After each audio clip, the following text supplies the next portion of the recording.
Здравствуйте, уважаемые зрители! Сегодняшняя наша тема – текущая религиозная ситуация в Кыргызстане.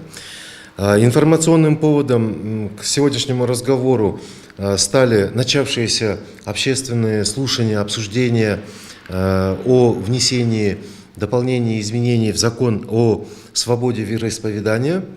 Этот процесс уже идет. Я думаю, наша сегодняшняя беседа тоже станет частичкой этого процесса общественного. А для разговора мы сегодня пригласили уважаемых экспертов в области религии: Индира Асланова, религиовед, и Игбалджан Мирсаитов, независимый эксперт. Здравствуйте, уважаемые гости. Ну, собственно говоря, вопрос я уже могу не задавать, потому что обозначил, да, информационный повод нашей сегодняшней встречи. Но, кроме этого, зная, что вы очень глубоко погружены в тему, что вы держите руку на пульсе, что вы постоянно находитесь в контакте со стейкхолдерами, заинтересованными лицами, с нашими общинами верующими,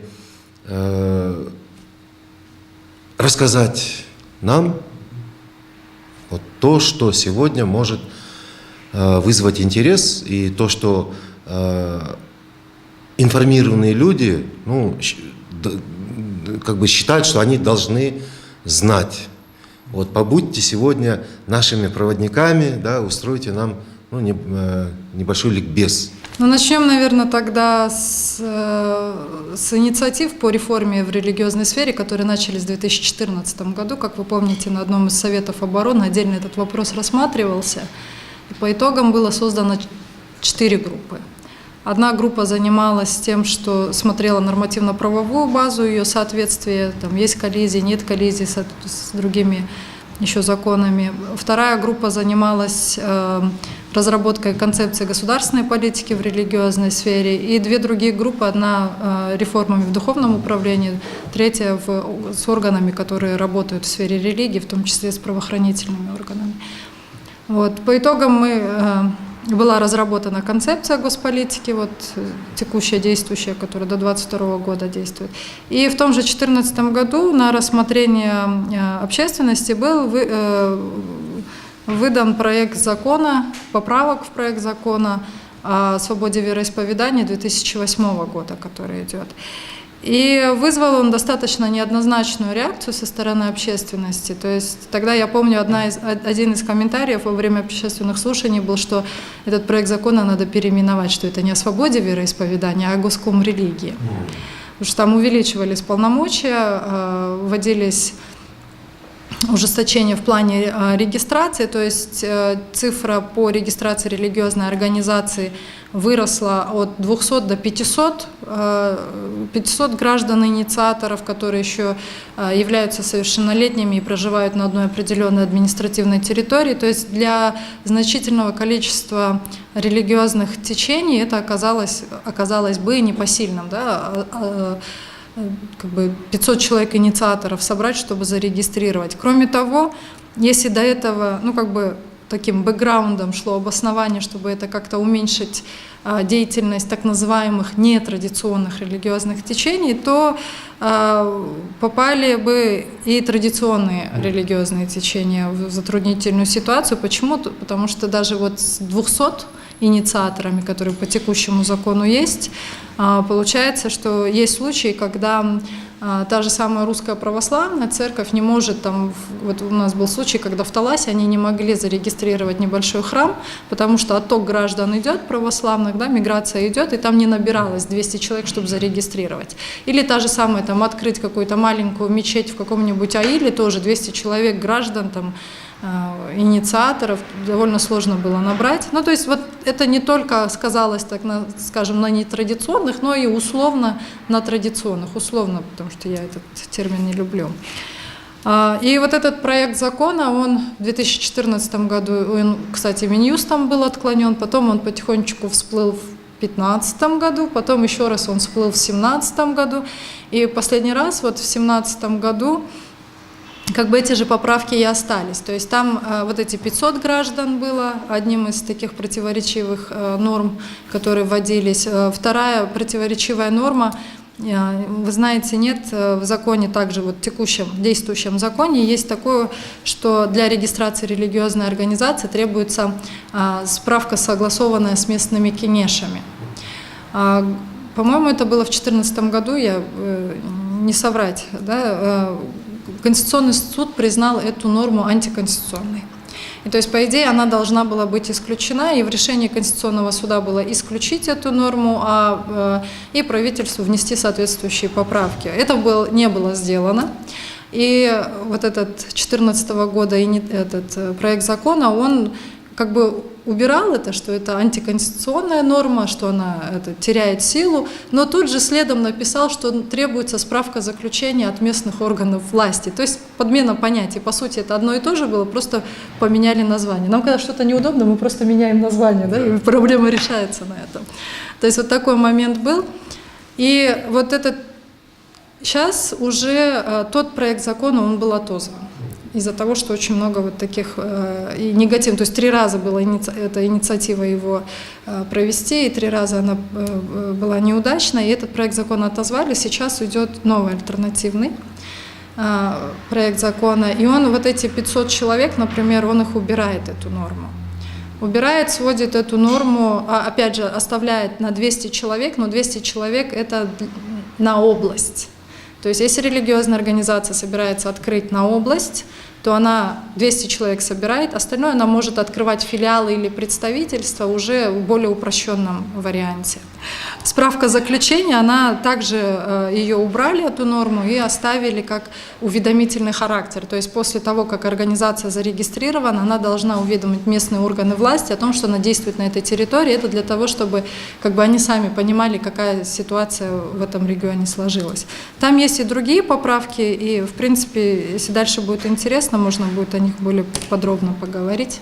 Знаете, вот по этому законодательству тоже интересный момент – это получение религиозного образования или обучение несовершеннолетних, вовлечение несовершеннолетних в религиозные организации. Да? Если у нас сейчас по законодательству делается упор на то, что лица несовершеннолетние не могут быть вовлечены в религиозные организации, и там есть еще некоторые моменты, что согласие родителей или согласие попечителей и все остальное. Но здесь идет момент такой, вы знаете, когда сейчас, например, в летнее время очень много религиозных деятелей, особенно исламских организаций, они организуют летние лагеря, да, курсы изучения Корана. Да, вот, и как таковой, конечно, служители культа, например, религиозные деятели, они призывают, да, вот, лучше ребенка отдайте к нам, он у нас поучится, там Коран изучит, какие-то религиозные нормы изучит. Но как таковой получается, что мы доверяем своих собственных детей религиозным служителям. Это, с одной стороны, правильно, хорошо. А с другой стороны, мы же не знаем, чему будет учить этот человек, как будет учить, да? Какова компетентность, профессиональная компетентность этого человека, преподавателя. Да? Это первое. Второе, если мы говорим о том, что лица, не окончившие, не получившие, да, образование, неполное среднее образование, то 9 классов, он не может обучаться в медресе и в других религиозных учебных заведениях. Но на практике же мы получаем совсем другое. То, что ребенок может параллельно учиться в школе и идти после обеда, например, в медресе учиться. Тут как быть, понимаете? То есть вот очень много таких вещей, которых мы не учитываем. То есть создается закон, но люди пытаются обойти этот закон. Да? Есть попытки обойти закон и вот получить то, что они сами хотят. Другой вопрос, то, что мы должны действительно сейчас очень сильно, очень хорошо и очень досконально изучить наши религиозные организации, учебные организации. Да? И я не могу сказать, что это правильно или неправильно, да? А я хочу сказать, что мы должны знать, чему обучается наша молодежь там, кем она потом будет. Да, вот есть такой момент, пусть он параллельно, ну, ради Бога, пусть параллельно учится и в вузе, и в медресе, без проблем. Но самое главное, чтобы эти знания пошли ему на пользу обществу, а не в разнобой, да, получается. Вот об этом хотел сказать. Спасибо. Да, я абсолютно согласен, Игвалжан. Вспоминаю свое журналистское прошлое. Как-то раз я захотел сделать материал, репортаж именно с какой-нибудь медресе, да, то есть изнутри посмотреть, как там проходит процесс обучения. Я обратился в ДУМК, и вы знаете, они согласились, но только при одном условии, что я пойду делать репортаж только в то учебное заведение, которое они скажут. Я так понял, у них, наверное, есть какие-то образцовые лучшие места. Но также я понял, что, значит, есть и другие учебные заведения, которые они не хотели бы показывать. В этом смысле я абсолютно согласен, государство должно быть очень зорким, очень внимательным. И это бесспорно, но все-таки возникает вопрос, почему все-таки вот возникла необходимость внесения дополнений, изменений в этот закон? Потому что вот кто-то из вас сейчас произнес хорошее слово, да? Они приспосабливаются. И времени для того, чтобы приспособиться, нужно мало. Я уверен, что усовершенствованный, обновленный закон, он практически через несколько дней станет уже старым. И это нескончаемая гонка. Вот вы, как религиоведы, как специалисты, и что очень для нас важно, независимые эксперты. Вот скажите, вот что можно в реальности предпринять? В реальности. Я бы сказала, что это все всегда процесс. То есть нельзя получить сразу результат одним и предусмотреть все, как будет общество развиваться там, в те же 10-20 лет. Да? И в связи с этим каждый раз и вносятся какие-то поправки, да, поэтому мы адаптируем, там, например, законы под текущие вызовы и проблемы, которые существуют. То есть, например, в этом же законе вносится новая норма, как регистрация молельных комнат. То есть, например, лет 10 назад мы не могли подумать о том, чтобы какую-то молельную комнату, то есть, например, в каком-нибудь кафе есть маленькая комнатка, где, когда надо, пошел, намаз почитал, чисто, спокойно и вернулся. Да? То есть мы не могли подумать о том, что это будет проблема сейчас, чтобы вставать и регистрировать. Почему она возникла? Потому что возникли молельные комнаты, которые как целые отдельные сооружения, здания, да, которые с виду как мечеть, но на ней написано «намаз-хана», а намаз-хана не регистрируется, ну как бы по закону не было там такой этой нормы, что надо регистрировать намаз-хана, они его называют намаз-хана, там проводят и религиозную деятельность в том числе, некоторые незарегистрированные течения, которые сейчас запрещены там, например, да, они могли там проводить какую-то проповедническую деятельность, но при этом со стороны государства никакой регуляции не было, потому что у них не было инструментов, их не было в законе, да, что вот надо, намаз-хана отдельно как бы не прописано. Может, она не должна была быть прописана, потому что есть религиозная организация, есть религиозный объект, который указан в законе. Это уже другой вопрос о том, насколько у нас грамотно интерпретируют, да, там, нормы закона. Но, насколько я знаю, там, например, судьи говорили, когда к ним обращались по поводу того, чтобы этот намаз-хана закрыть, они говорили: пардон, у вас в законе нету обозначения молельных комнат. И поэтому эту норму сейчас вносят. Я не знаю, насколько это как бы будет эффективно, да, но я к тому, что вот эти поправки, они в некоторой степени обусловлены теми требованиями. Они не все хорошие, если честно. Да? То есть для меня, например, поправка по лицензированию религиозных образовательных учреждений, я ее считаю недопустимой. Почему? Потому что это нарушает принцип светскости государства. А лицензирование предполагает еще и то, что в Министерстве образования есть люди, которые понимают в этой конкретной религии, ее историю, да, компетентны, да, чтобы ее лицензировать, какие-то стандарты вырабатывать. На сегодняшний день и в будущем таких специалистов в Министерстве образования нет и не должно быть, потому что это не их работа лицензировать. И считаю, что вот эту норму, как раз пока сейчас общественные слушания идут, что эту норму надо исключать. Ну, я бы тут еще назвал такой момент. Знаете, к сожалению, Кыргызстан в числе тех стран, у которых в действии идет работа над последствиями.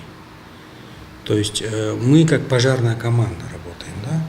Появился процесс, появилось явление, мы начинаем действовать, да? А вот что-то вот предвидеть, опередить на будущее, да, что-то вот предвидеть и сказать, что вот такое возможно, и мы должны это предотвратить, да. Вот такие вещи у нас, к сожалению, еще мало где слиться. К сожалению, наши законы тоже на это направлены. Например, возьмите понимание в законодательстве об экстремизме или терроризме. Да?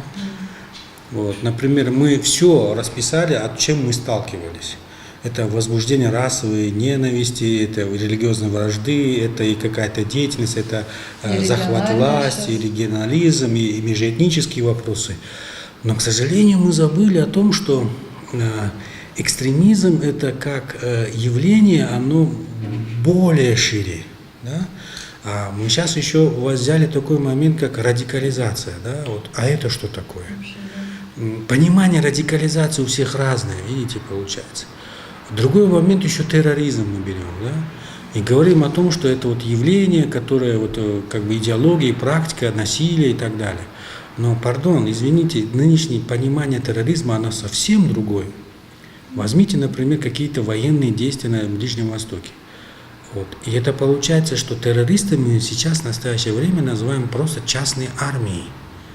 Это люди, которые выполняют чей-то заказ. Это проект. И назвать как таковое это террористами нам тяжело. Но если для нас с вами это террористы, для других это повстанцы. А для третьих это просто, понимаете, какие-то оппозиционеры, которые хотят власти. Видите?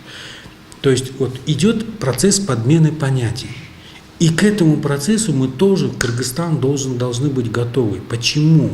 Потому что, к сожалению, наши граждане тоже вошли в этот проект подмены понятий и стали участниками этих процессов. Да? Я очень сильно сомневаюсь, что это люди-террористы. Это люди, вовлеченные в военные действия. Это уже люди, которые стреляют, убивают, проливают кровь и так далее. Да? Но почему они вошли в этот проект? Это проект я бы назвал уничтожение мусульман мусульманами. Понимаете? И получается, как это люди могут быть террористами? Это выше моего понимания. То есть это не террористы, это просто военные какие-то боевики, что ли, бандформирования, могу так назвать. Да? Другой вопрос еще, у нас очень интересный момент о салафитах. Да? А кто это такие? Вот. У нас на всех углах говорят, вот, все коммунили на салафитах. Ребята, а кто-нибудь изучил их? Кто-нибудь у них брал интервью? Они у нас пока еще не запрещены, салафиты как таковое. Да? Есть запрещенные некоторые организации. Вот. А вот кто это такие? Какова у них идеология?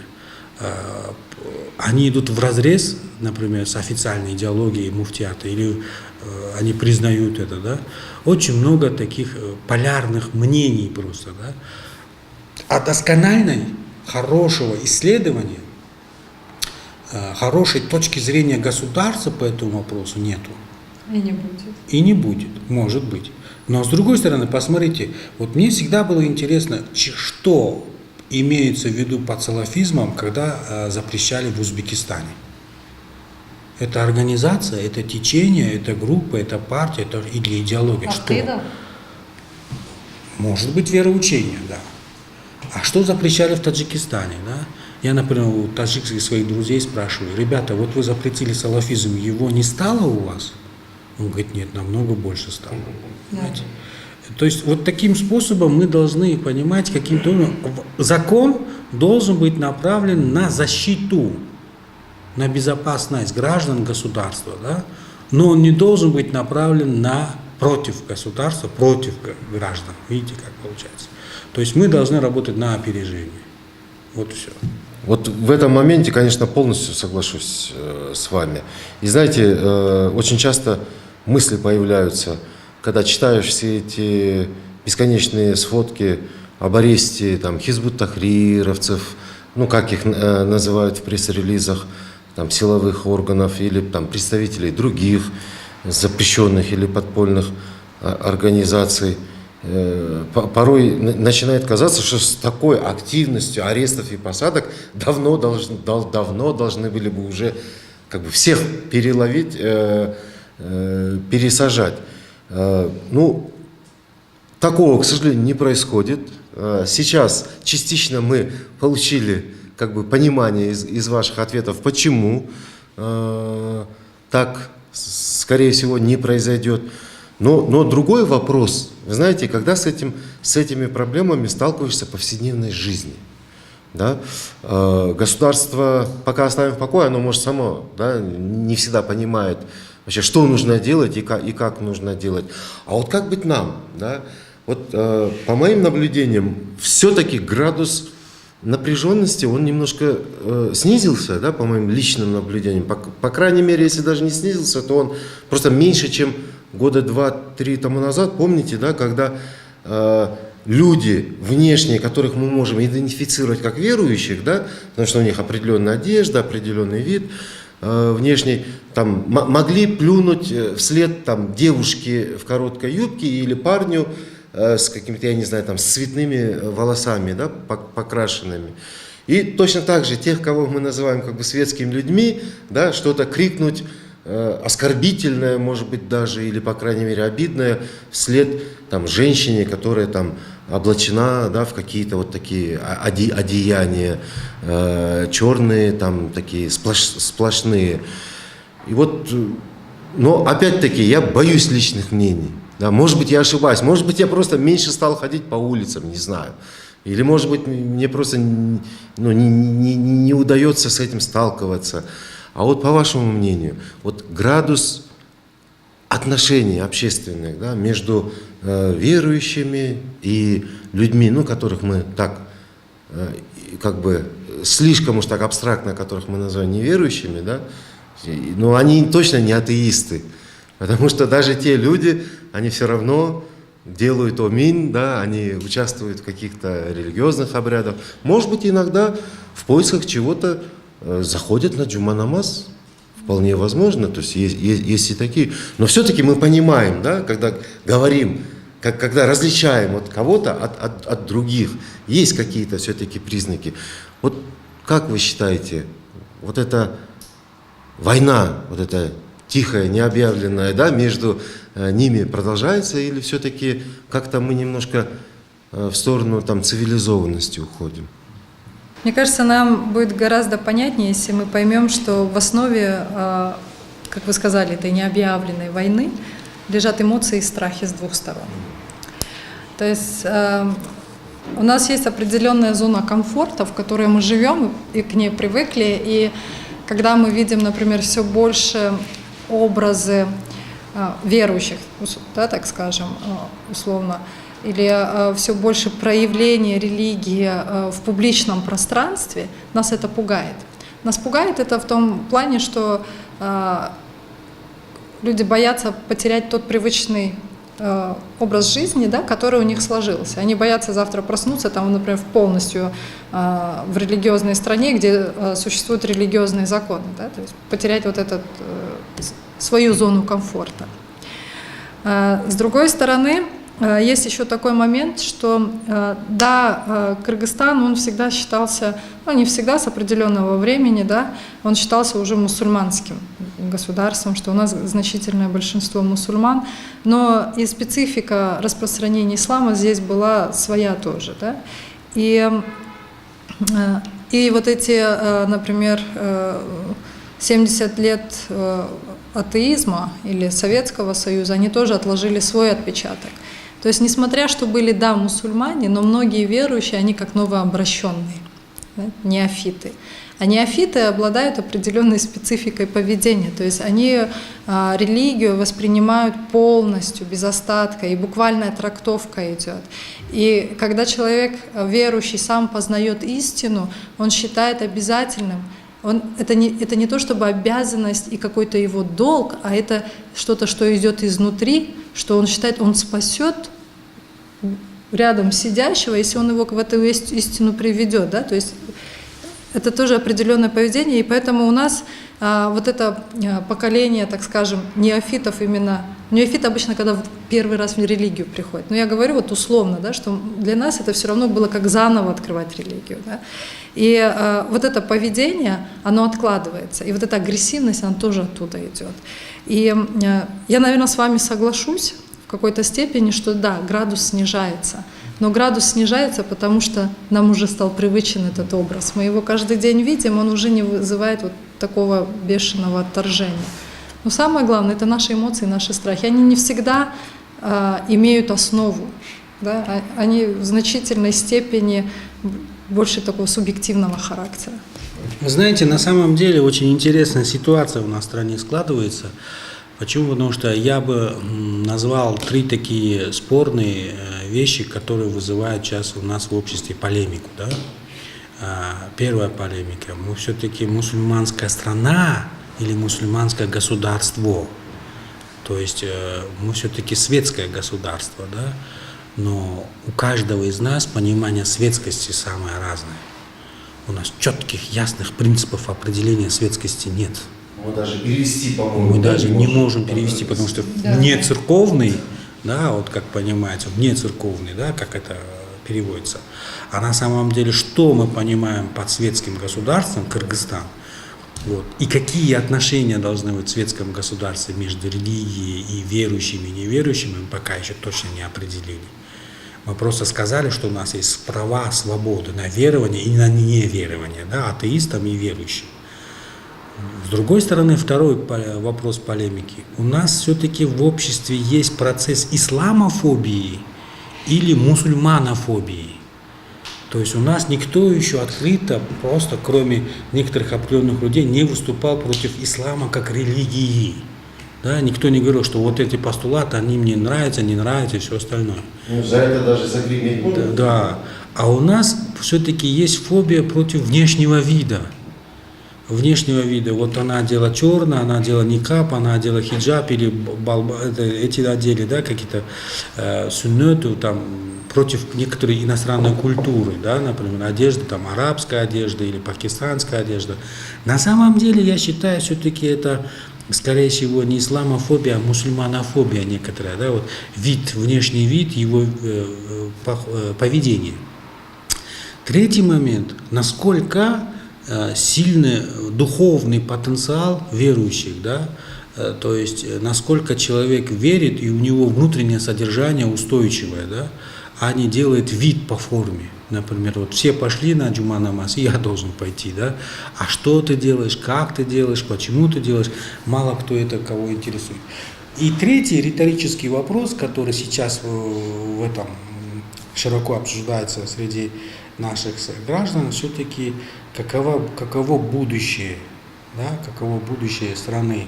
Все-таки есть еще те люди, которые думают, вот, все-таки война будет между верующими или неверующими, да, или будет ли вот столкновение между мусульманами и тенгрианцами, да, например.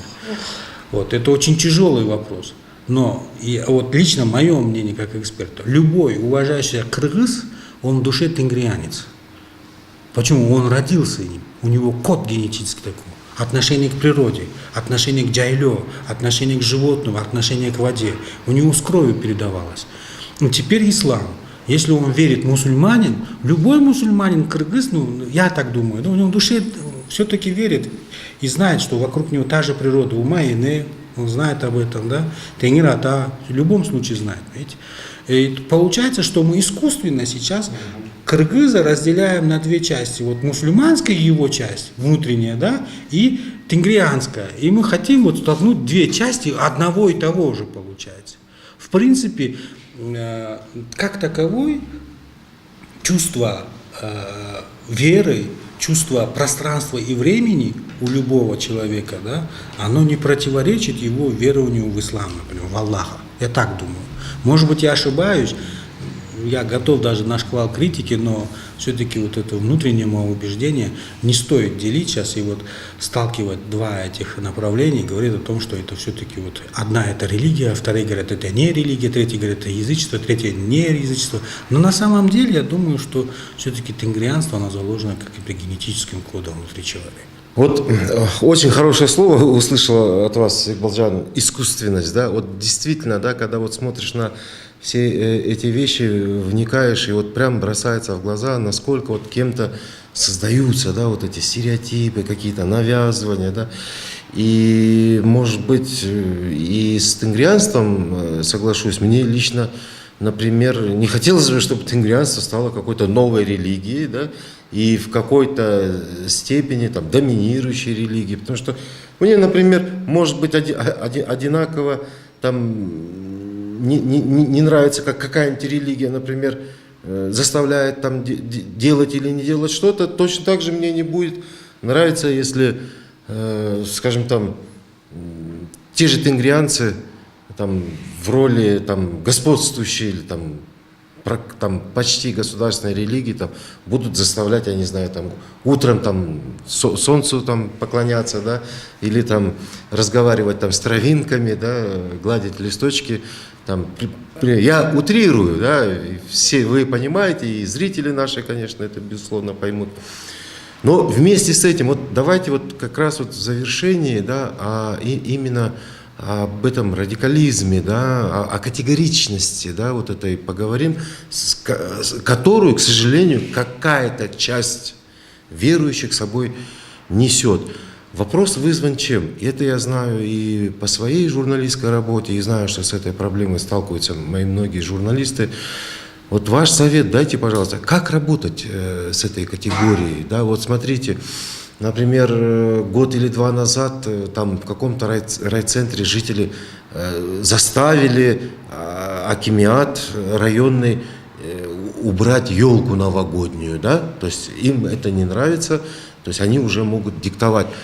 А другие могут диктовать своим детям, например, ходить или не ходить в школу, или выгонять врачей, да, и не разрешать делать прививки. Вот порой чувствуешь, да, что все статьи, они обращены к тем, кто и так понимает неправильность подобного. А те, кому они нужны, они не доходят порой чаще. А если даже доходят, может быть, кстати, не только журналисты и государственные чиновники, может быть, да, они просто не умеют, не знают, как их переубеждать, как с ними договариваться, вот, как вообще говорить. Вы знаете, на самом деле очень интересный вопрос, и этот вопрос касается очень многих сфер нашей жизни. Во-первых, тот же праздновать Новый год, да, вот давайте посмотрим. Новый год – это светский праздник или религиозный? 31 декабря, да? Все-таки я считаю, Рождество Христово – это является религиозным праздником. И он 25 декабря начинается. А 31 декабря, как Новый год, это светский праздник, когда люди встречают новый такой год и делают. Но, например, когда я обращался к авторитетному улемам и говорил, вот можно ли отмечать Новый год, и что можно делать? Он сказал, ну, если это светский праздник, можно отмечать, пожалуйста. Но единственное, если вы считаете себя мусульманом, конечно, наряжать елку и вокруг елки бегать, то нельзя. То есть это уже будет совсем другой момент, видите?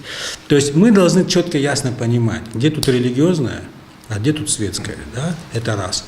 Второе, мы четко, ясно должны понимать, что по Конституции у нас все религии равны, извините. Раз. И второе, у нас государственной религии нет.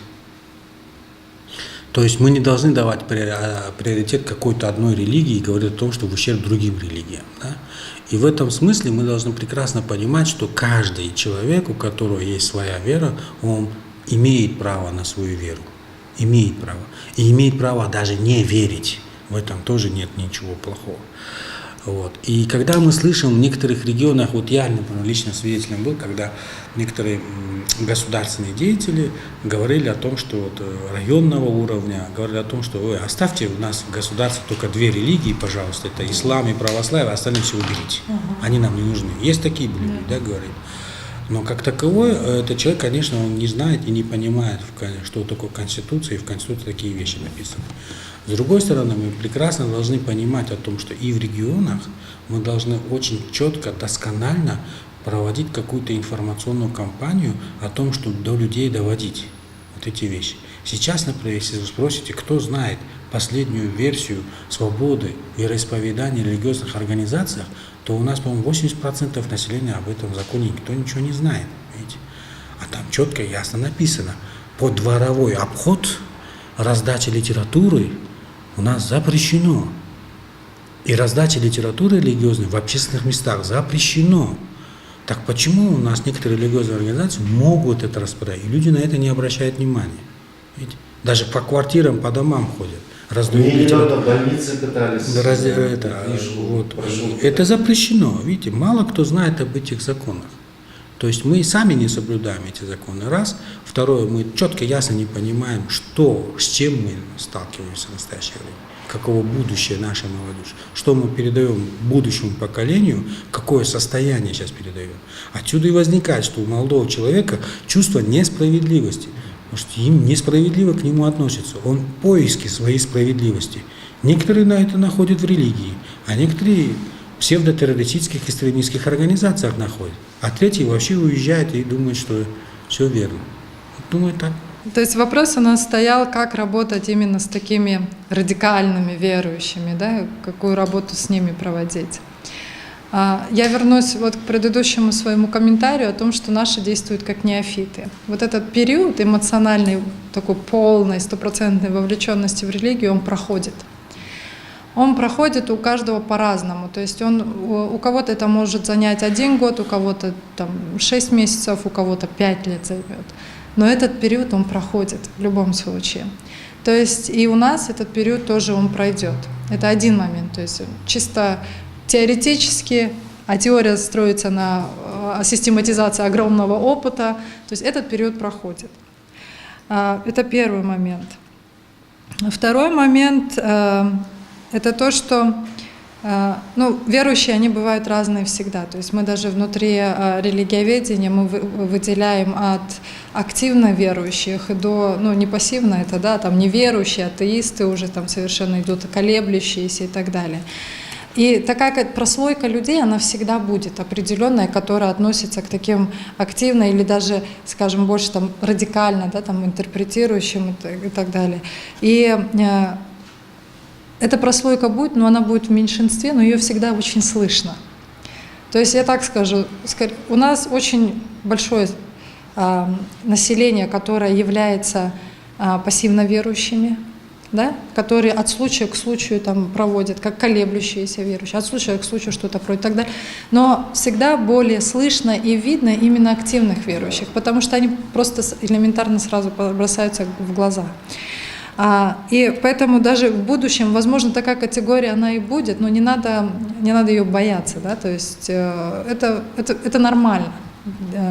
И мы недавно вот как раз с моей коллегой обсуждали, что когда мы смотрим, например, на тех же студентов медресе или родителей, которые туда дают, да, или смотрим вот на этих верующих, именно таких активных верующих, мы всегда смотрим со своей точки зрения, да, и больше упор делаем на прагматизм. А зачем они это делают? Да? Они же там не получат образование, там же вот доступ им к этому. То есть мы смотрим со своей колокольни. И в этом плане важно изучать именно религиозное сознание этих верующих, вот эти мотивы, которые ими двигают. Да? Например, я тоже очень боюсь делать прививки, но у меня не религиозные мотивы стоят, да? Я просто боюсь этих прививок. Да? Я не знаю, что там колят, откуда это привозят. Врачи не дают разъяснения нормального, не представляют там такие. И у меня уже 3-й ребенок, я вижу, какие последствия каждый раз от этих прививок возникают. Да? То есть у меня немножко другие мотивы из-за этого идут. То же самое, что не всегда то, что мы понимаем как религиозные мотивы, они продиктованы именно религиозным. И еще один 3-й момент, это то, что как бы банально это ни звучало, как бы избито это ни звучало, но это просвещение и образование, это поднятие уровня образования среди населения, не только религиозного, но и светского уровня, это развитие критического мышления, аналитического мышления, да, чтобы надо кругозор расширять. Да? То есть вот эти люди, которые, например, в деревне пытаются запретить Новый год, я не думаю, что они очень грамотно религиозны даже в этом плане. Да? То есть если мы посмотрим, как праздник это исламский, не исламский и так далее, история ислама дает потрясающие, богатые примеры того, как сосуществовали различные религиозные течения на одной территории. Люди-книги, да? Люди-книги, да.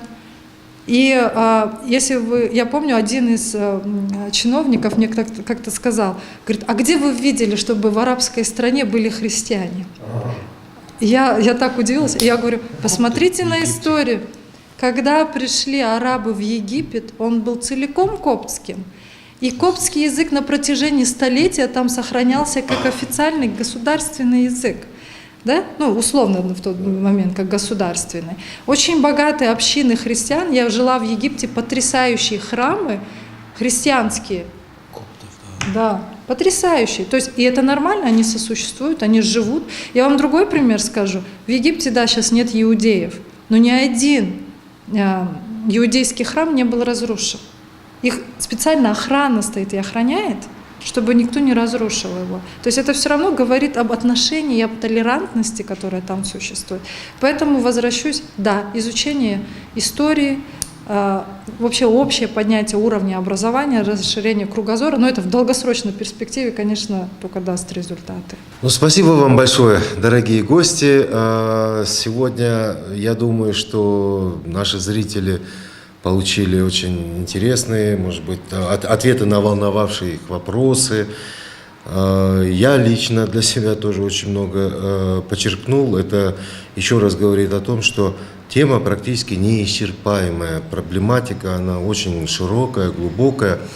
И мне кажется, что с участием таких компетентных, глубоко мыслящих и видящих, опытных экспертов, новый закон о свободе вероисповедания, да, ну, я надеюсь, что он получится прогрессивным, очень необходимым, который как бы не испортит положение, да, а только его как будет помогать улучшать. Я думаю, что в результате и свобода вероисповедания у нас останется, но и контроль за деятельностью религиозных организаций тоже будет очень чутким, да, но вместе с тем, конечно, мягким, потому что мы все понимаем, насколько это такая сфера, очень, скажем, такая щепетильная, да.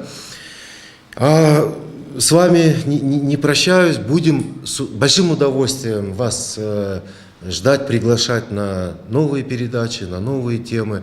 Вот, поэтому говорю пока только до свидания, говорю до свидания нашим зрителям, будьте с нами, всего вам хорошего.